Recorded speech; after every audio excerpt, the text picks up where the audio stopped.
Honourable members, we are firm believers in the strength and value of cooperating in international bodies. It is with a strong United Nations that we can find long-term solutions for crises like Libya and Syria. It is with a strong World Health Organization that we can better prepare and respond to global pandemics or local outbreaks, be it corona or Ebola. And it is with a strong World Trade Organization that we can ensure fair competition for all. But the truth is also that the need to revitalise and to reform the multilateral system has never been so urgent. Our global system has grown into a creeping paralysis. Major powers are either pulling out or they're taking the institutions hostage for their own interests. And neither road will lead anywhere. Yes, we need change, but we need change by design and not by destruction of our international system.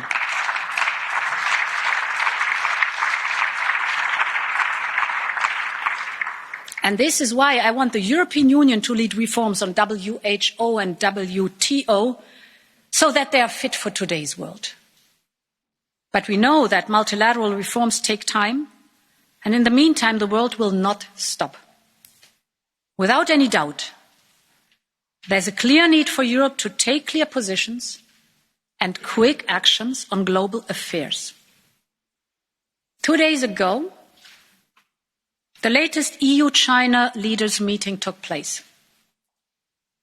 The relationship between the European Union and China is simultaneously one of the most strategically important and one of the most challenging we have. And from the outset, we have said China is a negotiating partner, an economic competitor, and a systemic rival. We have interests in common on issues such as climate change, and China has shown it is willing to engage through a high-level dialogue, but we expect also China to live up to its commitments in the Paris Agreement and to lead by example. In the economic field, there's still hard work to do on a fair market access for European companies, reciprocity and overcapacity. And we continue to have an unbalanced trade and investment partnership. And there is no doubt that we promote very different systems of governance and society. We believe in the universal value of democracy and the rights of the individual. Europe is certainly not without issues. Think, for example, of growing anti-Semitism. But criticism and opposition, we discuss them here publicly. Criticism and opposition are not only accepted, but they are legally protected. There is an open debate about all these issues. So we must call out human rights abuses whenever and wherever they occur, be it on Hong Kong or be it with the Uyghurs.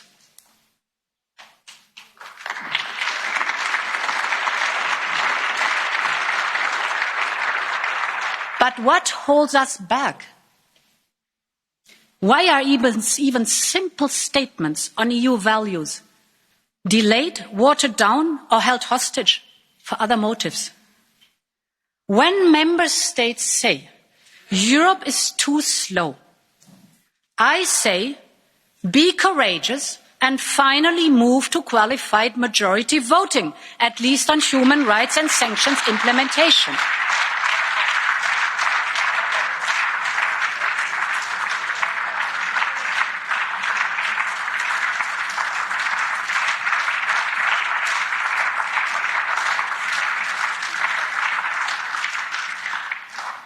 This House has called many times for a European Magnitsky Act, and I can announce that we will now come forward with a proposal. We need to complete our toolbox.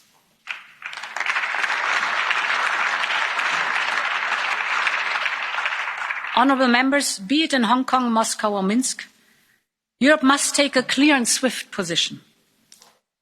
And I want to say it loud and clear. The European Union is on the side of the people of Belarus.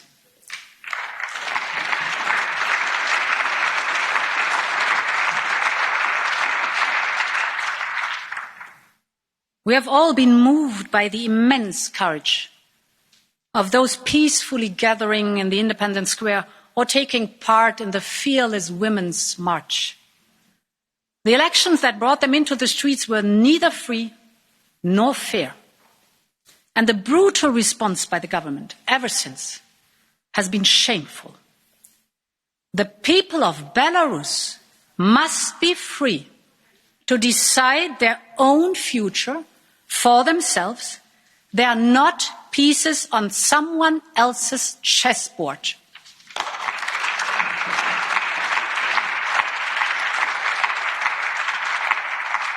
And to those that advocate closer ties with Russia, I say that the poisoning of Alexei Navalny with an advanced chemical agent is not a one-off.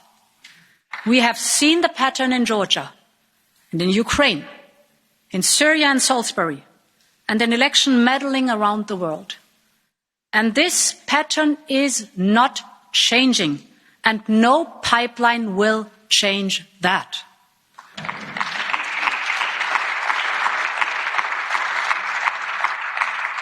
Turkey is and will always be an important neighbour. But while we are close together on the map, the distance between us appears to be growing. Yes, Turkey is in a troubled neighbourhood. And yes, it is hosting millions of refugees, for which we support them with considerable funding. But none of this is justification for attempts to intimidate their neighbours. Our member states, Cyprus and Greece, can always count on Europe's full solidarity on protecting their legitimate sovereignty rights.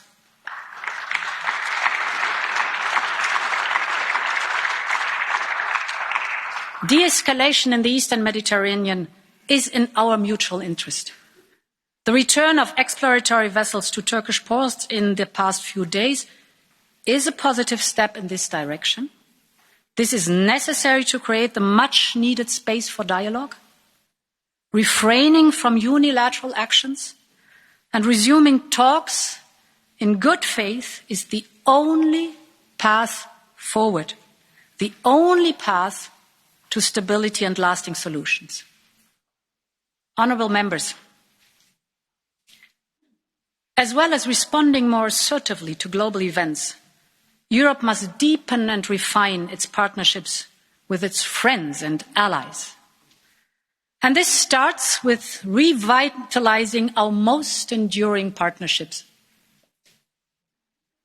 We might not always agree with recent decisions of the White House, but we will always cherish the Transatlantic alliance based on shared values and history, and an unbreakable bond between our people. So what may happen later this year, we are ready to build a new transatlantic agenda to strengthen our bilateral partnership, be it on trade, on tech or taxation, and we are ready to work together on reforming the international system we built together, jointly with like-minded partners. For our own interests, and in the interest of the common good, we need new beginnings with old friends on both sides of the Atlantic and on both sides of the Channel. The scenes in this very room when we held hands and sang goodbye with Auld Lang Syne spoke 1,000 words. And they showed an affection for the British people that will never fade. But with every day that passes, the chances for a timely agreement do start to fade. Negotiations are always difficult, and we are used to that. And the Commission has the best and most experienced negotiator, Michel Barnier, to navigate us through that. But talks have not progressed as we would have wished, and that leaves us very little time. As ever, this House will be the first to know, and it will be the one that has the last say. And I can assure you we will continue to update you thoroughly, just as we did with the withdrawal agreement. This withdrawal agreement took 3 years to negotiate, and we worked relentlessly on it, line by line, word by word, and together we succeeded. And the result guarantees our citizens' rights, financial interests, the integrity of the single market, and crucially, the Good Friday Agreement. And the European Union and the UK jointly agreed it was the best and only way for ensuring peace on the island of Ireland. And we will never backtrack on that. And this agreement has been ratified by this House and by the House of Commons. It cannot be unilaterally changed, disregarded or disapplied. This is a matter of law and trust and good faith.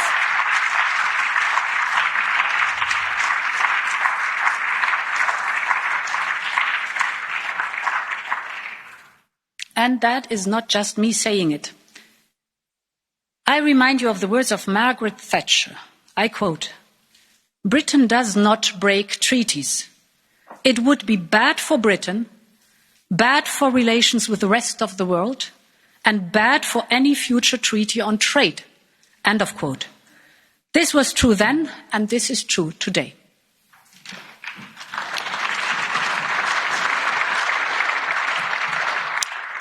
Trust is the foundation of any strong partnership.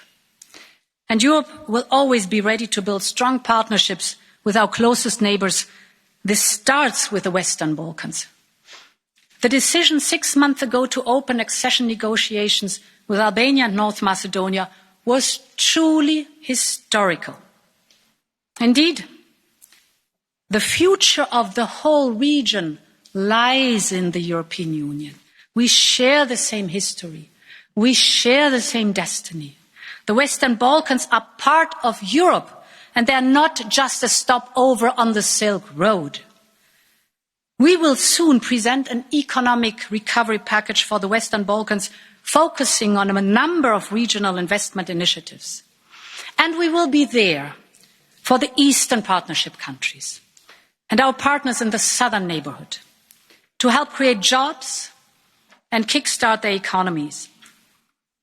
When I came into office, I chose for the very first trip outside the European Union to visit the African Union, and it was a natural choice.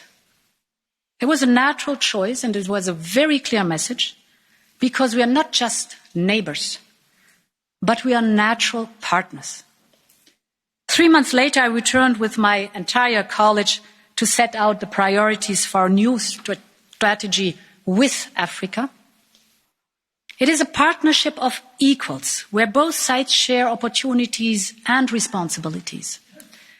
Africa will be a key partner in building the world we want to live in, whether it is on climate, digital or trade.